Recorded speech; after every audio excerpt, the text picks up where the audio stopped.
Waqala man rabbuka, Munkar Nakir tanya man rabbuka, siapa Tuhanmu?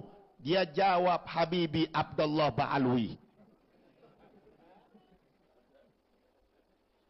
Maksudnya Habibi Abdullah bin Abdullah Habibi ya Abdullah bin Alwi Al-Haddad. Dia jawab ya, ditanya sama Munkar Nakir, man rabbuka? Habibi Abdullah Ba'alwi. Wa man nabiyuka? Habibi Abdullah Ba'alwi. Gemeter Habib Abdullah. Wah, Habib Abdullah tahu. Habib Abdullah. Kalau kita mau lihat magomnya seorang ulama, seorang guru, ya walaupun sekelebatan aja didoain, ya udah dapat sir itu si laki-laki tersebut. Kemudian faqiftu alaihi an yadribah, kata Habib Abdullah, aku takut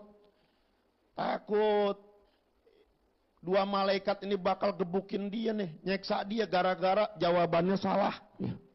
Gara-gara jawaban salah. Ya. Lihada taghayyar hali. Karena itu wajahku itu berubah. Ya. Pucat, takut, cemas. Fanazala malakun minas sama wa qala lil malakain.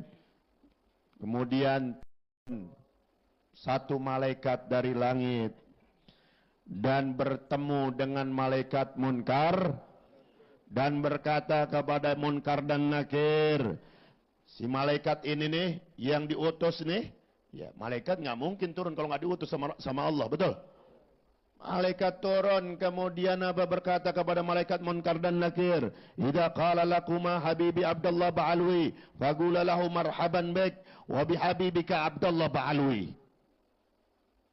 Artinya, si malaikat itu berkata kepada malaikat Munkar Nakir, apabila si laki-laki tersebut, si laki-laki itu berkata kepadamu, Habibi Abdullah Ba'alwi, Munkar Nakir, kalian katakanlah kepada dia nih si laki-laki, marhaban bika, selamat datang denganmu, wabi habibika Abdullah Ba'alwi,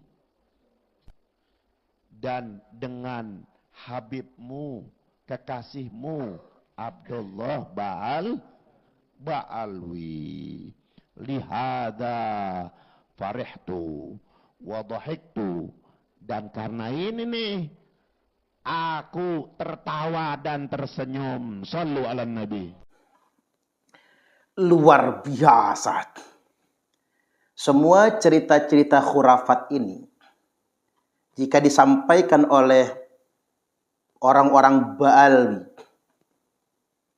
atau mereka menggelari diri mereka Habib-Habib, cerita ini kemudian disampaikan seakan-akan sebuah kebenaran dan diterima oleh para muhibbin taklid buta sebagai sebuah syariat dan sebagai sebuah fakta kebenaran.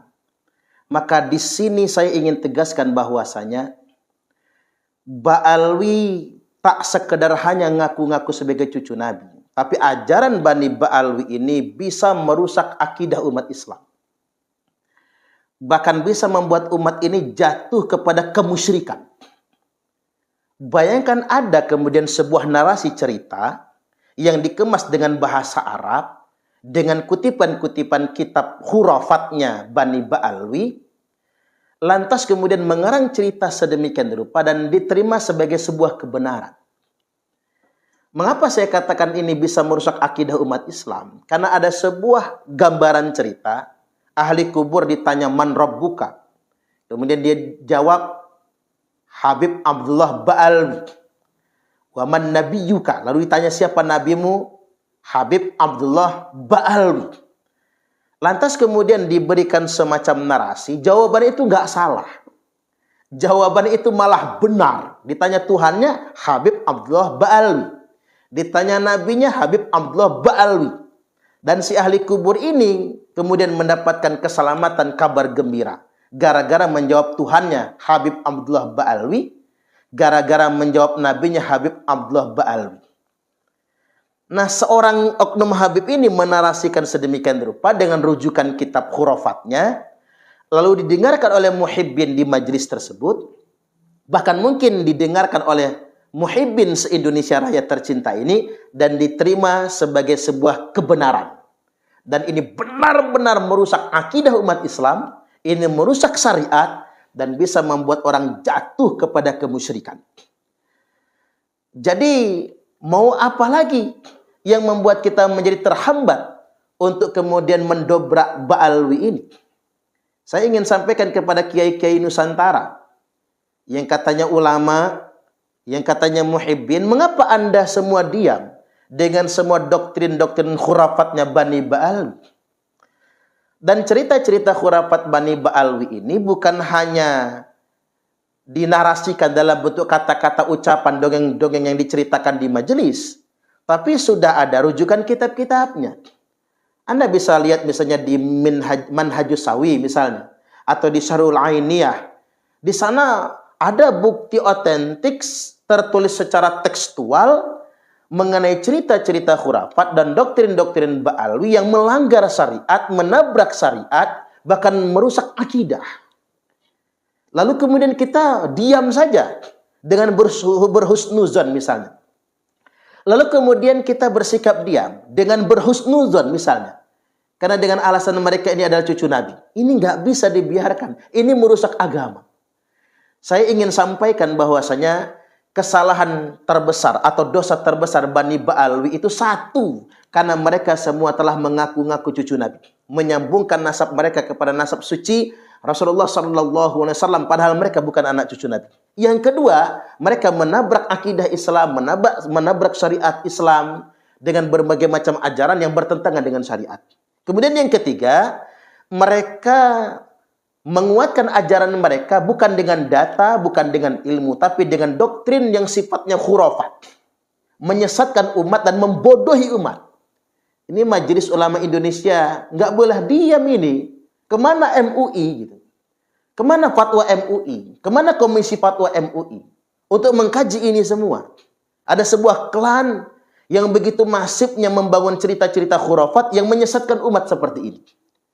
Kemudian yang berikutnya, yang keempat, Bani Ba'alwi telah mengeksploitasi nasab untuk menjadi warga agama kelas 1.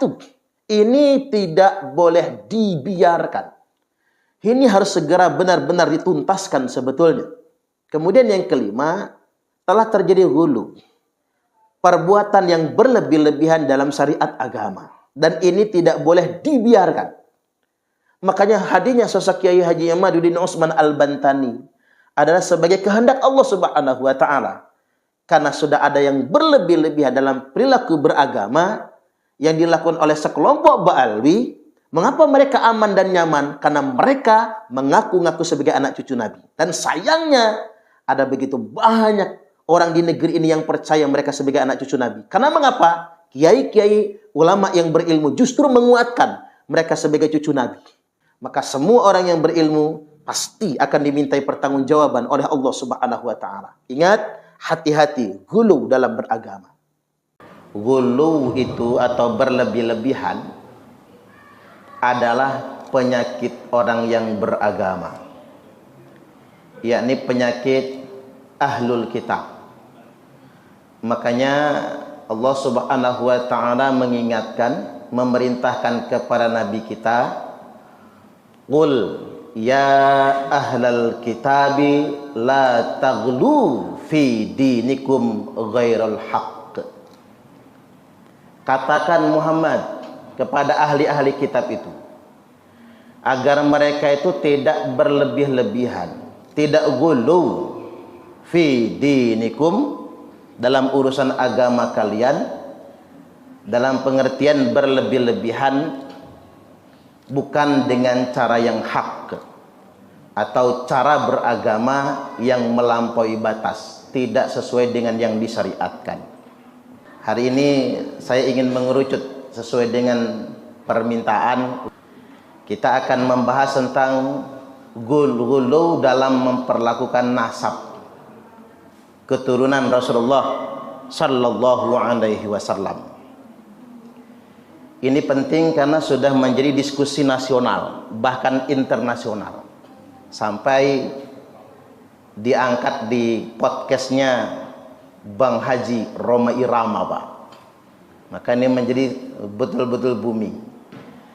Saya menemukan fakta-fakta gulu terkait dengan pengakuan terhadap nasab yang disambungkan kepada Rasulullah sallallahu alaihi wasallam.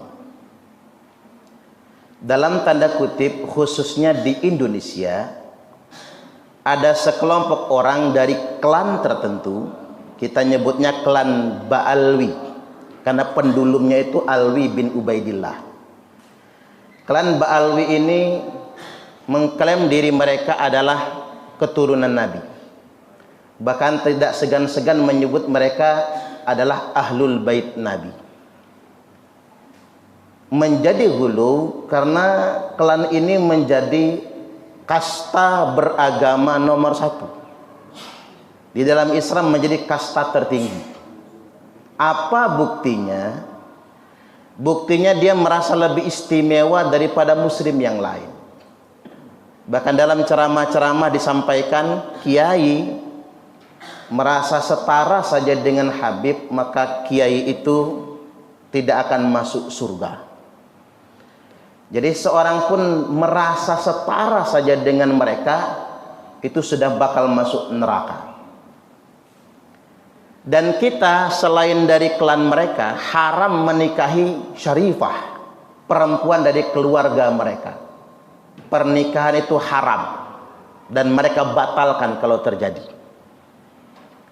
Fakta ini menunjukkan ternyata di tahun 2024 Islam sudah menciptakan kasta beragama baru. Ya, ini kasta tertinggi yang lebih istimewa daripada orang lainnya.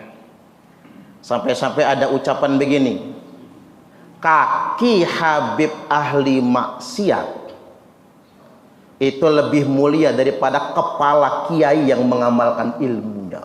Mapas, kata orang Lampung, Pak. Dan ini kan bukan katanya, ini kan fakta yang menyebar secara digital. Jejak digitalnya banyak sekali dan disampaikan di mana-mana. Ini persoalan. Kemudian yang berikutnya lagi, wanita yang mengandung anak seorang Habib, wanita ini bukan syarifah. Ketika dia melahirkan, perutnya hanya dititipi saja sebagai kandungan. Ibunya yang melahirkan ini tidak boleh memukul, karena itu adalah cucu Nabi. Jadi nggak boleh mukul anaknya dewek, Pak. Nggak boleh memarahi anaknya sendiri, karena itu cucu Nabi. Nah, ini terjadi kembali. Ditambah kemudian yang berikutnya cerita-cerita khurafat yang baru saja muncul itu, kita juga terkaget-kaget kok diupload ya, Pak.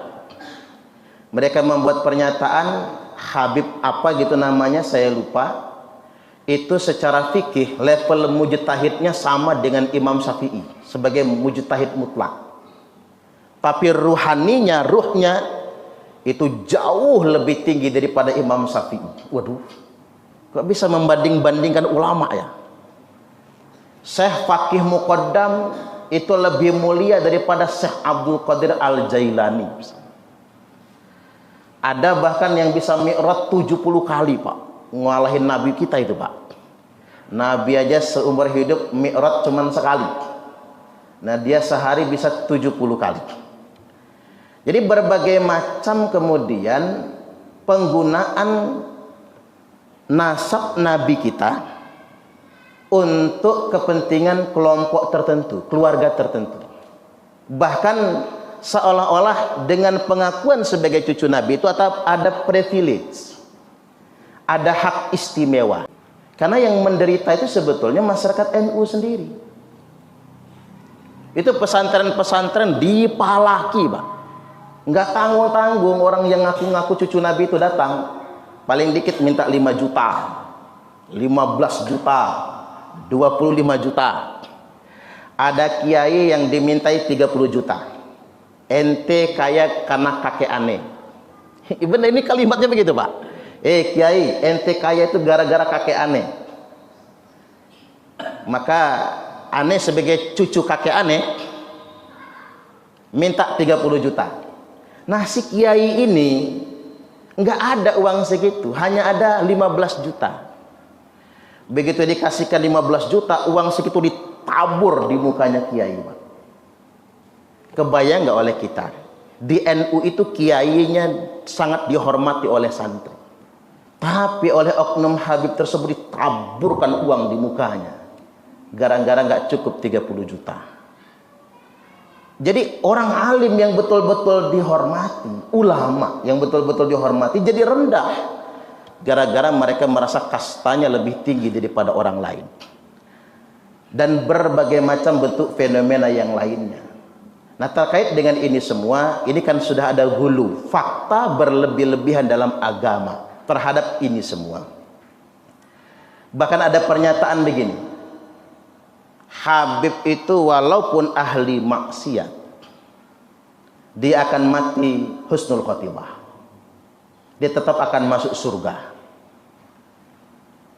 Termasuk juga muhibbin. Muhibbin itu walaupun ahli maksiat, nggak pernah sholat, selama dia cinta sama Habib, masuk surga juga. Kiai alim kayak manapun, soleh, santrinya banyak, kalau dia benci Habib, maka dia masuk neraka, matinya su'ul khotimah. Walaupun hari ini saya ingin garis bawahi kata diksi membenci itu adalah diksi pejoratif. Tidak ada yang membenci. Hari ini saya ingin jawab buat kita semua, ngapa sih kita menggali ini semua? Bahasa sederhananya, Parman, bahasanya begitu, Pak. Emang ente siapa kok ngebahas nasab habaib? Jawabannya gampang banget, Pak. Karena saya adalah umat Nabiullah Muhammad sallallahu alaihi wasallam. Karena saya umat Nabi, maka saya punya hak yang sama berbanding lurus dengan kewajiban yang dibebankan kepada saya. Saya punya hak untuk bertanya siapapun yang ngaku-ngaku cucu Nabi, benarkah dia benar-benar cucu Nabi? Berhak bertanya kita. Nah, di tengah fenomena yang sedemikian rupa ini, muncullah Kiai Haji Imaduddin Utsman Al-Bantan yang bertanya-tanya, kelakuan model kayak gini nih, benarkah ini cucu Nabi? Awalnya kita cuman beristidlal begini, Pak. Wa man batta'a bihi amaluhu lam yusri' bihi nasabuhu. Barang siapa yang lambat amalnya, nasab sehebat apapun tidak bisa mengejar ketakwaannya. Ini jelas, ini hadis sahih ini, kan begitu? Atau pernyataan Nabi. Nabi bersabda begini. Kata Nabi, ya ma'asyara Quraisyin, wahai bangsa Quraisy. Nabi bicara tentang bangsa. Suku kalau bahasa kita. Wahai senak lepung kalau orang Lampung kan begitu. Wahai bangsa Quraisy, la ugni ankum minallahi syai'a. Saya Muhammad, bagian bangsa kalian, tidak bisa menolong kalian sedikit pun kalau kalian tidak bertakwa kepada Allah. Lalu Nabi masuk lagi, ya bani Abdi Manafin, wahai keturunan Mbah Abdi Manaf. Nah, Nabi sudah bicara klan ini, Pak, sudah bicara keluarga. La ugni ankum minallahi syai'a. Saya Muhammad tidak bisa menolong kalian sedikit pun kalau kalian tidak bertakwa kepada Allah. Lalu masuk lagi Nabi, ya Abbas, wahai Abbas. Nah, kalau Nabi sudah ngomong Abbas, itu pamannya, ahlul baitnya Nabi. Kan keluarga yang disebut ahlul bait itu ada 4. Alu Aliyin, keluarga Ali. Alu Aqil, keluarga Aqil. Alu Ja'far, keluarga Ja'far. Alu Abbas, keluarga Abbas. Wahai paman, kata Nabi, la ugni anka minallahi syai'an. Nih Muhammad, ponakanmu mamang, kalau bahasa kitanya, ponakanmu nggak bisa menolong engkau kalau engkau tidak bertakwa kepada Allah. Ya Sofiyah, ammata Rasulullah sallallahu alaihi wasallam, wahai bibi Sofiyah, bibinya Rasul, la ugni anki minallahi syai'a. Aku ponakanmu, bi, nggak bisa nolong kamu kalau engkau tidak bertakwa kepada Allah. Baru Nabi masuk ke anaknya, Pak. Ya Fatimah, wahai Fatimah, la ughni anki minallahi syai'a. Saya bapakmu, enggak bisa menolong kamu sedikit pun di hadapan Allah kalau kamu tidak bertakwa. Terbantah semua klaim, Pak. Kalau yang ngaku-ngaku cucu Nabi itu pasti masuk surga. Jauh banget. Nah sekarang begini, ketika Fatimah saja Nabi katakan ini bapakmu nggak bisa nolong kamu kalau kamu nggak bertakwa, apalagi ahli maksiat kan begitu. Hari ini setelah 14 abad ada segerombolan orang yang mengaku-ngaku cucu Nabi, menjadikan klaim cucu Nabi sebagai privilege untuk mendapatkan hak istimewa dengan mengeksploitasi umat Nabi. Tak ulangi, dengan ngaku-ngaku cucu Nabi dia merasa punya hak istimewa untuk mengeksploitasi umat Nabi. Kita harus bertanya, kalau akhlaknya kayak gitu nggak pantas dia ngaku cucu Nabi. Kalau di dalam darahnya ada darah Nabi, Pak, yakin akhlaknya nggak mungkin kayak gitu. Kecuali saya boleh ngaku, Pak, dalam darah aneh nih mengalir darah Rasulullah Adam alaihi salam. Setuju nggak kira-kira? Tapi kalau saya ngomong mengalir darah Rasulullah Muhammad SAW, nah itu masalah itu, Pak. Itu masalah itu. Saya yakin betul sebagai umat Nabi ini, Suparman Abdul Karim ini, Pak, sebagai umat Nabi yakin kalau di dalam darah orang tersebut ada darah Nabi, kelakuan nggak mungkin kayak gitu. Yakin, dihakil yakin saya. Nah ketika kita dalam tanda kutip berhusnuzon, mikir, ini ada apa ini? Terbacalah himbauan Al-Hafiz Ibnu Hajar Al-Haytami, seorang ulama besar di Madzhab Syafi'i. Bunyinya begini: yambaghi likulli ahadin ayyakuna lahu ghiratun fi hadan nasabi syarif. Niscaya setiap orang mesti ada kecemburuan. Ayyakuna lahu ghiratun. Setiap muslim, setiap umat Nabi harus cemburu, harus punya sensitivitas, sensibility, sense of crisis terhadap nasab Nabi. Jadi kalau ada orang yang ngaku-ngaku cucu Nabi, katakan, entar dulu, mana buktinya? Wa dhabatahu hatta la yantasiba ilaihi sallallahu alaihi wasallam ahadun illa bihaqq. Setiap orang yang ngaku anak cucu Nabi wajib diperiksa, diteliti, didalami dan dibuktikan sampai tidak ada seorang pun yang berani mengaku cucu Nabi illa bihaqqin, kecuali dengan hujah yang benar. Nah berangkat dari situlah kemudian ada penelitian. Ternyata segerombolan orang yang ngaku-ngaku cucu Nabi ini, berdasarkan catatan kitab nasab, mereka nggak punya catatan sejak 5 abad lebih lamanya. Bayangkan, Pak, apa kita bisa percaya setelah 5 abad kemudian? Kalau sekarang lah saya ngaku anak Soekarno, Pak, orang masih bisa konfirmasi kan sama Megawati. Nah sekitar 5 abad kemudian ada yang ngaku keturunan Soekarno itu ada yang bernama Suparman Soekarno Putra umpama. Ini kan orang cari catatannya, mana catatannya? Kalau Soekarno pernah punya anak yang bernama Suparman. Jadi berdasarkan kitab nasab itu baru abad ke-9 Hijriyah adanya pengakuan nama tersebut. 5 abad setengah lebih. Nah, ini dipastikan. Kalau sudah 5 abad berarti kalau hadis ini namanya bukan munqati', bukan terputus namanya, Pak. Maudhu' palsu. Ini nasab palsu ini. 5 abad setengah itu nasab palsu. Yang kedua, berdasarkan kitab sejarah sudah terbukti bukan keturunan Nabi. Dan yang ketiga, ini yang paling saintik, nggak akan bisa dibantah oleh siapapun. Apa itu? Berdasarkan tes DNA, ternyata semua Famba Alawi terbukti haplogrupnya G. Sedangkan kalau keturunan Nabi minimal harus J1 dia, Pak. Harus J1. Coba kita lihat keturunan Nabi di Yordania. Kerajaan Yordania itu kan cucu-cucu Nabi semua, zuriat Nabi. Maroko itu cucu-cucu Nabi semua. Kemudian kalau di Mekah itu di Rusaifah. Sekarang Said Ahmad di sana. Semuanya haplogrupnya J. Ya, haplogrup itu kalau kata ahli DNA itu YDNA, menelusuri jejak leluhur berdasarkan bapak, dari bapak ke bapak.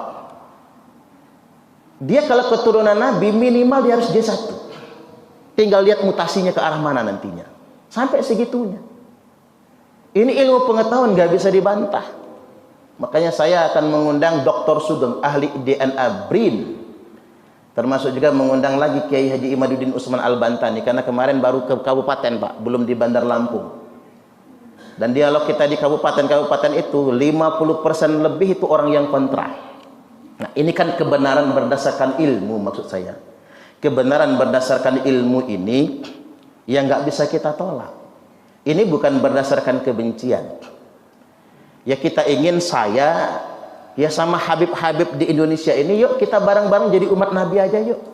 Kan enak ya Pak? Sama-sama jadi umat Nabi aja. Yang membedakan kita mulia atau tidak bukan karena nasab, tapi karena ketakwaan. Inna akramakum indallahi atqakum. Sesungguhnya yang paling mulia di antara kalian semua di sisi Allah adalah yang paling bertakwa. Kan Nabi sendiri yang sudah mengingatkan, innallaha qad adhaba ankum ubiyatal jahiliyah wa ta'adhumaha bi abaiha.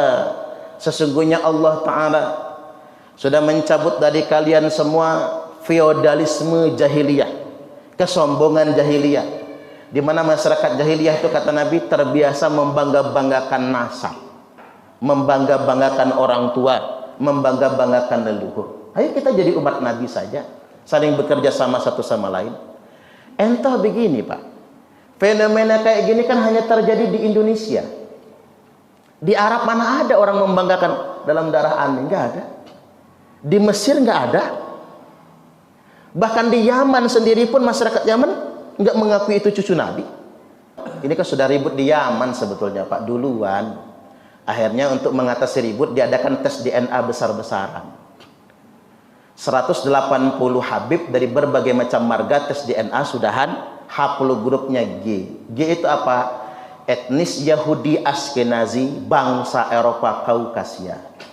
Dan memang sebelum adanya Islam, mereka itu hijrah ke Yaman, menetap di Yaman, dan setelah Islam datang mereka semua masuk Islam. Ya nggak masalah. Mau dia dari Yahudi Askenazi karena sudah Muslim, ya saudara kita juga. Ya terus masuk begini, kita kenal sahabat Nabi namanya Ikrimah. Ikrimah itu kalau nyebut bapaknya Pak serem, Abu Jahal. Tapi kan kita nggak peduli mau bapaknya Abu Jahal atau siapa. Tapi ini anaknya sudah bertakwa, beriman kepada Allah. Nggak peduli dia anak siapa.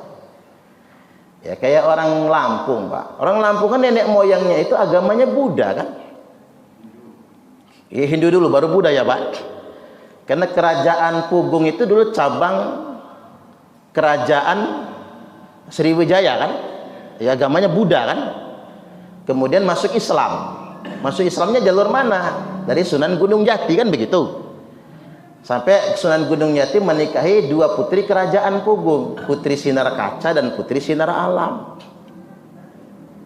Kemudian si Putri Sinar Kaca punya putra yang kemudian mendirikan kerajaan Melinting. Putri Sinar Alam punya putra Raden Muhammad Aji Saka mendirikan kerajaan Keratuan Darah Putih kan begitu. Yang sampai kemudian ke zuriatnya Raden Intan. Berarti Raden Intan itu adalah keturunan Syarif Hidayatullah, Sunan Gunung Jati. Sedangkan Syarif Hidayatullah sudah diisbat keturunan Nabi dari jalur Imam Husain, makanya manggilnya Syarif. Nah, jangan-jangan mohon maaf tuh, jangan ini dalam tanda kutip ya, saya bukan mengisbat Pak.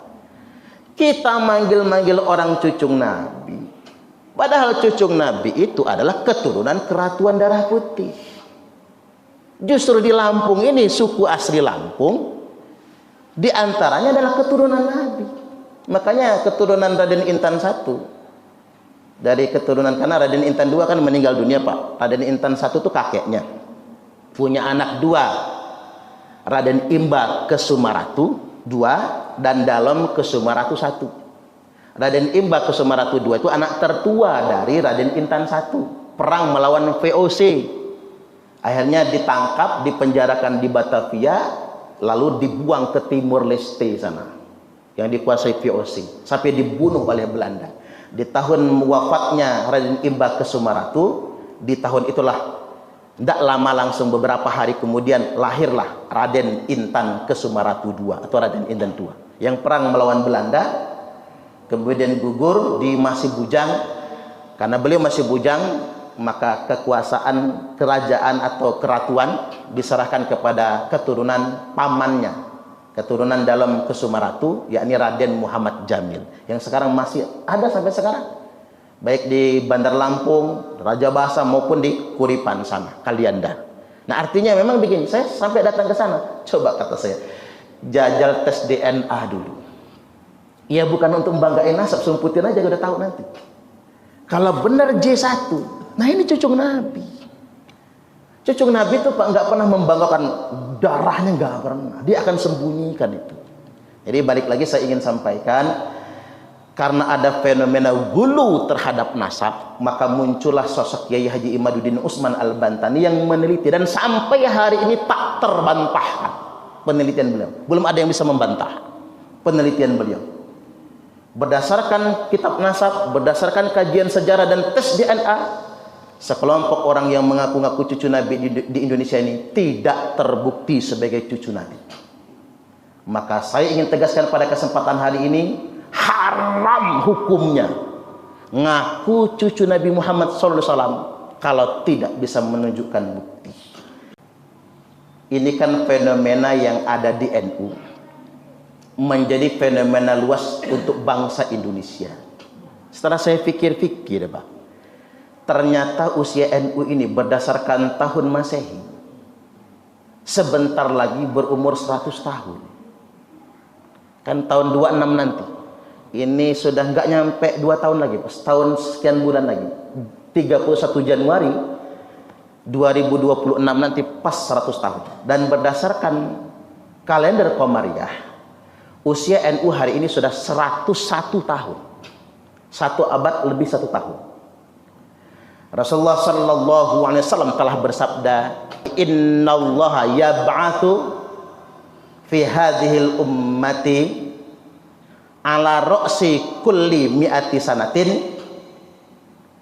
man yujaddidu laha dinaha." Sesungguhnya Allah yab'atsu akan mengutus li hadhil ummah, untuk umat ini, ala ra'si kulli mi'ati sanah, setiap awal dari 100 tahun, setelah habis 100 tahun, setiap awal dari 100 tahun, man yujaddidu laha dinaha, orang yang akan memperbaharui agamanya, mujaddid.